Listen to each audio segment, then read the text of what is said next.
Salut à tous, avant de parler du quintet de demain à Saint-Cloud pour un quintet de 3 ans sur 1900 mètres PSF, on va reparler de la journée d'aujourd'hui. Bon, je vous donne le tiercé en 5 chevaux je crois, mais bon, il n'y a pas de quoi pavaner, hein. C'était surtout le 11 qu'il fallait trouver à 14 contre 1. Après, je vous donne le 208 à Pornichet qui s'impose à 7 contre 1. Par contre, dans la quatrième, Dream of Normandy a pas du tout fait sa course. C'est un cheval normalement 4 ans. Il a été deuxième ou troisième épaisseur tout le parcours. Et à Pornichet, quand vous faites ça, vous êtes mort. Et c'est pour ça d'ailleurs qu'il a posé les mains, mi-ligne droite, même début de ligne droite, on va dire. Plus de gaz, plus de son. Ça sera sûrement à reprendre dans de meilleures conditions. Par contre, c'est dommage parce que il avait l'une des meilleures valeurs et c'était un super engagement et ils n'ont pas pu en profiter. C'est bien dommage pour l'entourage. Demain, donc, on y va, Chantilly. Avant de parler du quintet, je vous donne 2 courses, 3 chevaux. Donc, ça sera dans la 6e, le 15, Vézinaba. Vézinaba, je vous l'avais déjà donné le jour où il s'était imposé. Après, je vous l'avais redonné les deuxièmes. Là, demain, il tourne encore autour du pot. Il a un autre handicap dans les jambes.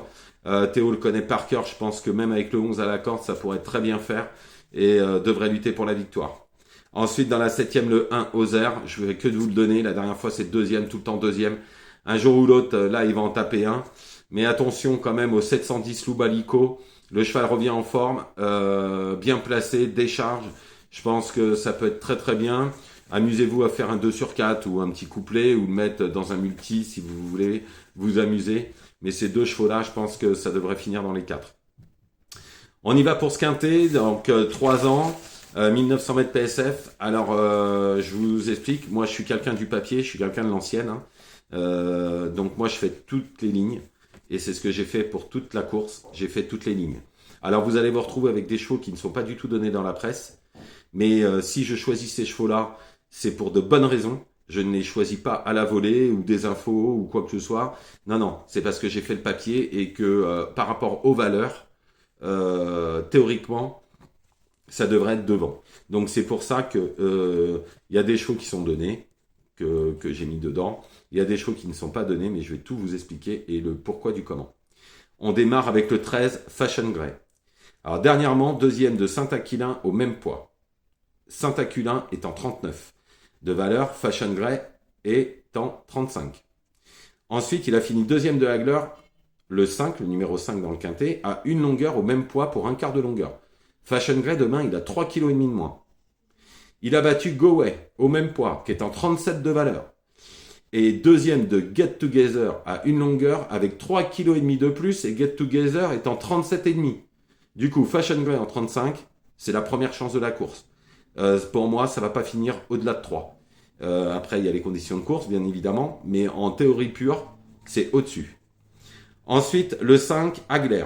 Forcément, c'est la ligne de Fashion Grey. Il a été battu par Cap Cannon, ce cheval, qui est en 39,5 de valeur, et Hagler avait 3,5 kg de plus pour une demi-longueur. Hagler est pris en 38 de valeur, donc c'est une bonne chance. En plus, il avait fini deuxième, pas deuxième, à 2 longueurs de Palazzo. Palazzo est en 42 de valeur.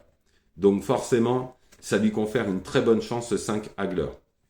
Sachant que, comme je vous ai dit, le 13 Fashion Grey que je vous donne avant a battu Hagler. Donc imaginez. Ensuite, le 1 Clavus. Alors, il est deuxième de Célestial. Certes, Célestial qui est un avion, hein. Mais Célestial, il fait Canter le jour où il le bat. Donc, quand vous regardez bien comment est Célestial sur comment est son jockey, il le pousse pas, il le force pas et il le bat. Mais bon, c'est quand même deuxième de Célestial. Par contre, il a quand même lui aussi battu Palazzo qui est en 42 de valeur. Il est pris en 40,5, donc ça lui confère une chance pour une place. Moi, personnellement, je le vois pas du tout gagner. Ensuite, le 14, Tilila. Alors, il est mieux placé cette fois. Deuxième de Chartwell, hein, avec 2 kilos de moins pour une longueur. Demain, il y aura 4,5 kg. Donc, logiquement et théoriquement, il devrait finir devant Chartwell. Ensuite, le 3, Prime de Rio. Donc ça, c'est mes outsiders. Mais j'ai choisi mes outsiders par rapport aux valeurs, vous imaginez bien. Donc le 3, Prime de Rio. Il a été battu par Alabama Moon, qui est en 42 de valeur. Prince de Rio avait 1,5 kg de plus, et à l'arrivée, il y avait qu'encolure. Prince de Rio est pris en 39. Donc dans la théorie, ça lui donne une bonne chance. Et ensuite, mon 6e cheval sera pas le cheval de tout le monde. Bon, vous savez que je connais Gabri, hein, entre autres. Mais j'ai appelé un ami qui est un très très bon ami à lui, qui m'a dit que le cheval, c'était un très bon cheval, mais qui faisait une rentrée. Par contre, je vous donne pas parce que c'est Gabri.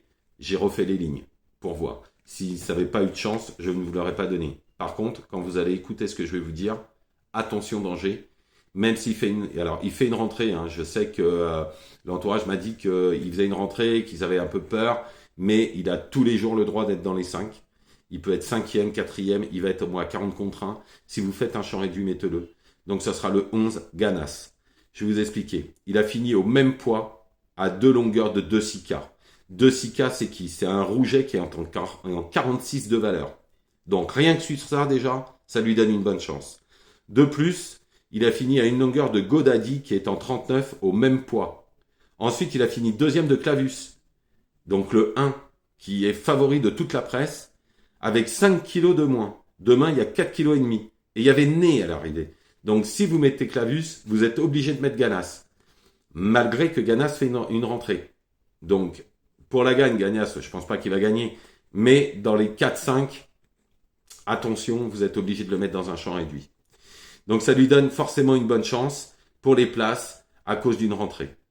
Mais quand vous finissez quand même à 2 longueurs de 2 6K qui est en 46 de valeur, un rouget estimé, et que vous êtes pris à cette valeur-là, Ganas forcément il a une super chance quoi.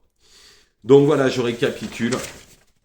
Donc en première position, le 13 Fashion Grey.